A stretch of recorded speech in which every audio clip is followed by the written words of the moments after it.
ప్రకాశం జిల్లాలో ఆ మాజీ మంత్రి తన దూకుడును ప్రదర్శిస్తున్నారా? సిట్టింగ్ ఎమ్మెల్యేలకే ఎత్తు పెట్టేందుకు ఆ మాజీ మంత్రివర్యులు ప్రయత్నిస్తున్నారా? సొంత పార్టీలోనే ఉంటూ ఆ పార్టీకే ఎసరు పెట్టాలని చూస్తున్నారా? ఆ మాజీ మంత్రికి సొంత పార్టీ నేతల నుంచే సెగ మొదలైందా? ఇంతకీ ఎవరా మాజీ మంత్రి? సిట్టింగ్ ఎమ్మెల్యేలపై ఆయన చేస్తున్న కుట్రలేంటి? పార్టీ అధిష్టానం ఏమని మందలించింది? Watch this story. ప్రకాశం జిల్లా ఎర్రగొండపాలెం నియోజకవర్గంలో వైసీపీ రాజకీయాలు ఏపీ రాజకీయాల్లో హాట్ టాపిక్ గా మారాయి.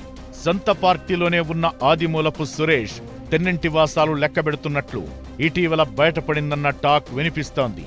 జిల్లా రాజకీయాలను తన గుప్పెట్లో పెట్టుకుని ఏకఛత్రాధిపత్యంగా జిల్లాను ఏలాలని ఆదిమూలపు సురేష్ భావించారని జిల్లా పొలిటికల్ సర్కిల్స్ లో చర్చ జరుగుతోంది.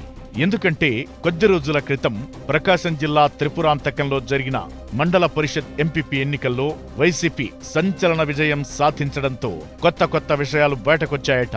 తన స్థానమైన ఎర్రగొండపాలెంలో ప్రస్తుత ఎమ్మెల్యే తాడిపత్రి చంద్రశేఖర్ విజయం సాధించడం మాజీ మంత్రి ఆదిమూలపు సురేష్ కు అస్సలు నచ్చడం లేదట. ఎందుకంటే తనకంటే ప్రస్తుత ఎమ్మెల్యే చంద్రశేఖరే బెటర్ అనే అభిప్రాయం అక్కడి ప్రజల్లో ఏర్పడటమే కాకుండా ఆయన నియోజకవర్గంలో పాతుకుపోతుండడాన్ని సురేష్ జీర్ణించుకోలేకపోతున్నారట. దీంతో మొన్న జరిగిన ఎంపీపీ ఎన్నికల్లో వైసీపీ ఓటమికి సురేష్ చక్రం తిప్పారని, కానీ చివరకు ఆయన వేసిన ఎత్తుగడలేవీ ఫలించక వైసీపీ సంచలన విజయాన్ని నమోదు చేయడం జిల్లా రాజకీయాల్లో ఆసక్తికరంగా మారింది.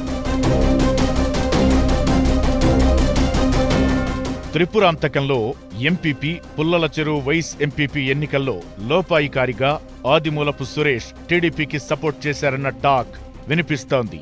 త్రిపురాంతకంలో గత ఎన్నికల్లో 18కి 18 వైసీపీ దక్కించుకుంది. పుల్లల చెరువులో 15 స్థానాలకు 10 వైసీపీ, 5 టీడీపీ గెలిచింది. కోట్ల సుబ్బారెడ్డి తొలి 2.5 ఏళ్లు, ఆళ్ల ఆంజనేయరెడ్డి తరువాత 2.5 ఏళ్లు ఎంపీపీ పదవిని నిర్వహించేలా అధిష్టానం ఒప్పించింది. అయితే కోట్ల సుబ్బారెడ్డి రాజీనామాతో ఎన్నిక అనివార్యమైంది. అదే సమయానికి ఎంపీటీసీగా ఉన్న ఆళ్ల ఆంజనేయరెడ్డి జైల్లో ఉండడంతో ఎంపీటీసీగా ఉన్న ఆయన సతీమణి ఆళ్ల సుబ్బమ్మను వైసీపీ అధిష్టానం ఎంపీపీ అభ్యర్థిగా బరిలోకి దింపింది. అయితే ఆమె భర్త ఆంజనేయరెడ్డి జైలుకెళ్లడంతో ఎంపీపీ ఎన్నికల్లో 17 మంది ఎంపీటీసీలే హాజరయ్యారు.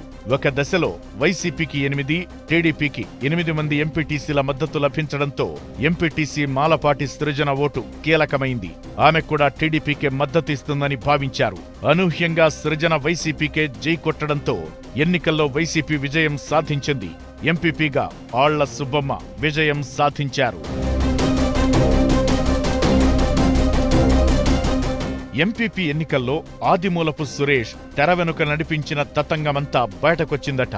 సురేష్ కు చెందిన జార్జ్ కళాశాలలో ఎంపీటీసీ సృజన సోదరి మాలపాటి వసుంధర లెక్చరర్ గా పనిచేస్తున్నారు. చెల్లా జ్యోతికి అనుకూలంగా సృజన ఓటు వేయకపోవడంతోనే ఆమె సోదరిని విధుల నుంచి తప్పించారని టాక్. పార్టీలో జరుగుతున్న పరిణామాలను గమనిస్తున్న ఎమ్మెల్యే చంద్రశేఖర్ ఎప్పటికప్పుడు వాటిని హైకమాండ్ కు చేరవేస్తున్నారట.